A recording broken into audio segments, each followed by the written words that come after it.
혹시 개모차라고 들어보셨습니까? 개를 태우고 다니는 유모차의 줄임말인데요. 이 공원이나 쇼핑몰 같은 곳에서 실제로 이걸 사용하는 사람들을 요즘에는 자주 볼 수 있습니다.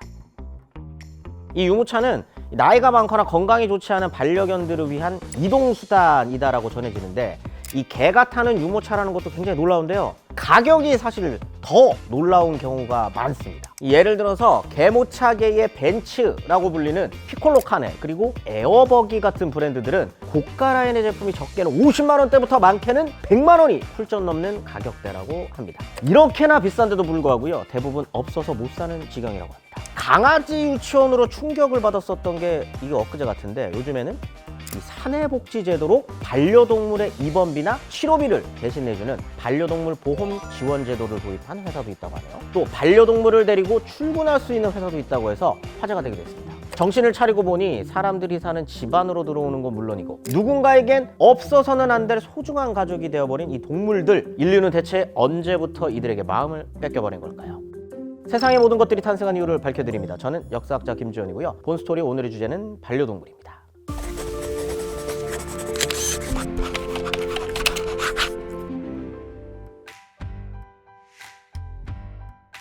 혹시 펫팸족이라고 들어보셨습니까? 펫과 패밀리가 합쳐진 단어인데요. 반려동물을 가족처럼 여기는 사람들을 가리키는 신조어라고 합니다.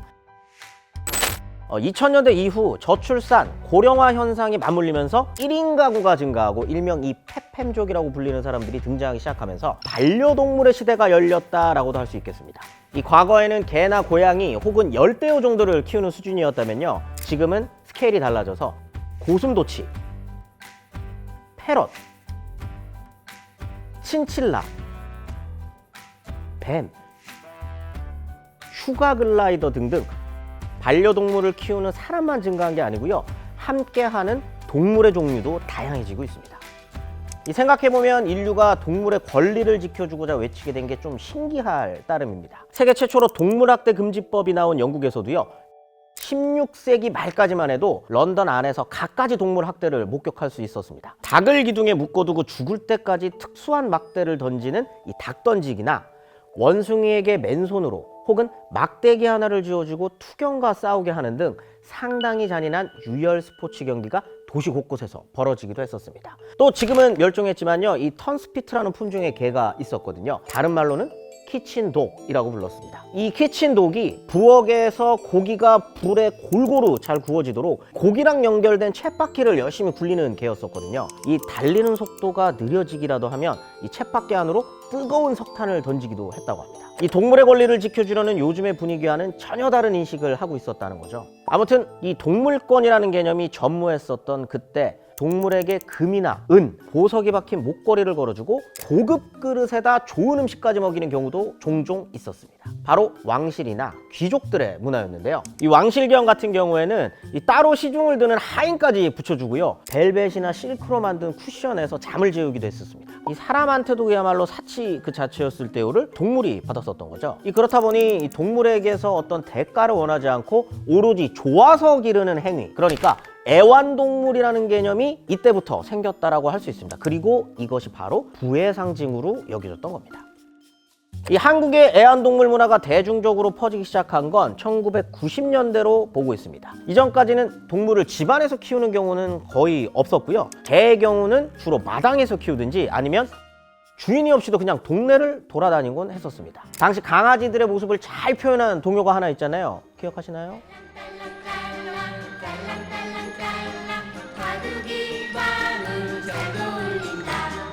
바로 1980년대에 발표된 바둑이 방울이라는 동요입니다. 그 2절에 대문 삐걱 열어주면은 제가 먼저 다름질 쳐 들어온다는 가사가 나오는데요, 강아지가 혼자 밖을 돌아다니다가 집으로 와서는 내가 돌아왔다 하면서 방울을 울린다는 이야기입니다. 그 와중에 집안에서 동물을 가족처럼 기르는 사람들도 있기는 있었습니다. 지금처럼 대중적인 분위기는 아니었고요, 경제적으로 부유한 사람들의 문화였을 것으로 보이는데요. 왜냐하면 이 1989년도에 우리나라에 애견 호텔이라는 게 처음 등장을 하거든요. 이 여름 휴가나 이 경조사 등으로 집을 비우게 될 때 이 개를 잠시 맡아주는 곳이었거든요. 그러니까 먹이고 재워주는데 1박에 한 1, 2만 원 정도쯤 했다고 전해집니다. 이 같은 해 성수기 때요, 해수욕장 민박 요금이 한 2, 3만 원 정도 했다고 하니까 이 애완동물에게 이 정도로 돈을 쓴다는 건 그만큼의 재력이 있었다는 의미겠죠. 그런데 90년대에 들어서면서 이제 마당이 아닌 집안에서 동물을 키워야 하는 큰 변화가 일어나게 됩니다. 이 도시화가 급격하게 진행이 되면서 대도시에 집중된 인구들을 수용할 목적으로 70년대부터 90년대 이르기까지 대대적인 규모의 공동주택을 건설하기 시작했던 겁니다. 이 도시에 사는 사람들도 이 본격적으로 공동주택이라는 건축물에 살기 시작하게 됐고요. 동물들도 자연스럽게 사람들이 사는 이 집 안에서 함께 살게 된 겁니다. 이 시기 고급 백화점에서는 애견용품 코너가 인기를 끌기 시작했고요. 애완동물 관련 서비스도 급증하기 시작했습니다.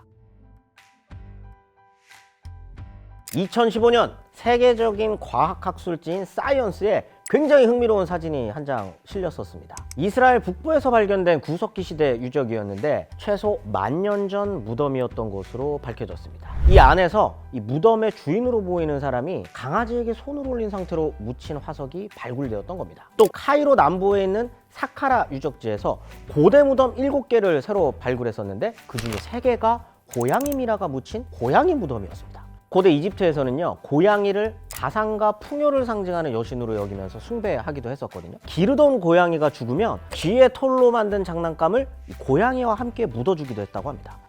혹시 가금류 전시회라고 들어보셨습니까? 이 영미권에서 종종 보이는 행사거든요. 이 대회가 처음 시작된 게 19세기 영국을 통치한 빅토리아 여왕 시대였다라고 전해지는데요. 이 빅토리아 여왕이 굉장한 동물 애호가였다고 전해집니다. 길렀던 동물이 굉장히 많은데 특이하게도 닭을 굉장히 좋아해가지고 애완용으로도 키웠다고 전해집니다. 이국적이고 화려하게 생긴 닭들이 사는 빅토리아 여왕의 양계장은요, 굉장히 큰 규모였다고 전해지거든요. 이 넓은 마당, 들판, 이 수많은 급식소, 이 산란장, 병원까지 구비되어 있었다고 합니다. 여왕의 닭사랑에 대한 소문이 조금씩 퍼지다 보니까 상류층에도 애완닭 열풍이 불어닥치게 된 거죠. 그러다 보니 1845년에 런던에는 가금류 쇼라고 하는 게 처음으로 열리게 됐었던 겁니다. 이후 이 미국으로 이 붐이 퍼져나가서 누구네 닭이 제일 잘생겼는지 자랑하고 경쟁하는 것이 하나의 문화처럼 발전했다고 전해집니다. 이 한국사에도 빅토리아 여왕 뺨치는 동물 애호가 왕이 있습니다. 바로 조선의 9대 왕 성종입니다. 성종이요, 사슴이나 노루, 두루미, 백조, 원숭이, 매 등등 이 수많은 동물을 키웠다고 전해지는데요. 또 워낙 동물들을 아끼고 사랑해서 자주 신하들과 부딪히곤 했었는데요. 관련 기록을 살펴보면 키우던 원숭이를 위해 흙집도 짓고 이 옷도 만들어주라고 했다가 신하들에게 질책을 당하기도 하고, 즉위 17년에는 또 낙타의 눈을 떠가지고 신하들을 모아놓고 낙타를 사오라고 했다가 백성들의 사정을 돌보는 게 우선이라며 혼나기도 했었습니다. 먹고 살기도 힘든데 이거 참. 이 외에도 이 숙종도 자타공인 고양이 집사라고 알려져 있는데요. 금손이라는 고양이를 키웠는데 고양이와 이 겸상까지 했다라고 전해지기도 합니다. 그리고 효종의 딸 숙명공주는 이 출궁 후 아이를 갖는 일보다 고양이에 빠져 있어가지고 아버지인 효종으로부터 좀 걱정 어린 잔소리를 듣기도 했었다라고 전해집니다. 이렇듯 인류는 이 시간과 공간을 뛰어넘어서 이 귀여움에 홀랑 마음을 내어줘 왔음을 알 수 있는 부분입니다.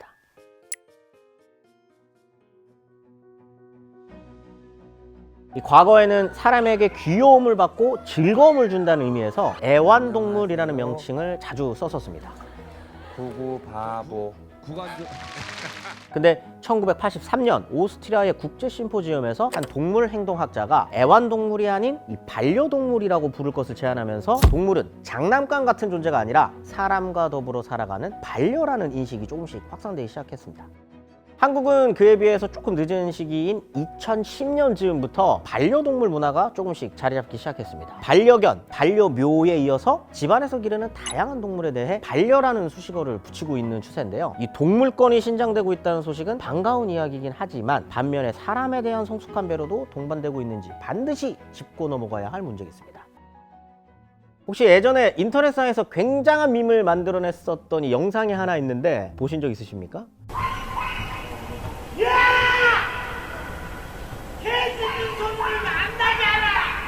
이게 괜히 공감을 받는 게 아니라 이 아파트라는 공동생활 공간에서 이 개 짖는 소리, 이 층간소음 같은 걸로 스트레스 받는 사람들이 얼마나 많았는지요. 층견소음이라는 신조어까지 나올 정도였었다고 합니다. 이 소음을 견디다 못한 한 남성이 이웃집에 쳐들어가서 견주의 멱살을 잡는 경우도 있었고요. 개 소음에 대해 항의하던 이웃 주민이 대래 견주에게 정수리를 얻어맞는 일이 벌어지기도 했습니다.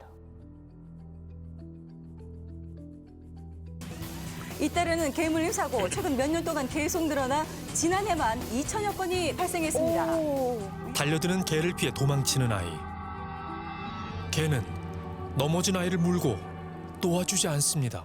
한편 이 반려동물을 기르는 인구가 늘어나면서 외래 생물에 대한 관심도 함께 커지고 있습니다. 요즘에는 각종 SNS를 통해서 반려동물로 희귀한 동물을 기르는 사람들도 많이 보이거든요. 근데 평생을 책임지겠다는 마음이 아닌 나도 한번 키워보고 싶다 정도의 호기심으로 동물을 들이는 경우가 비일비재한 게 사실입니다.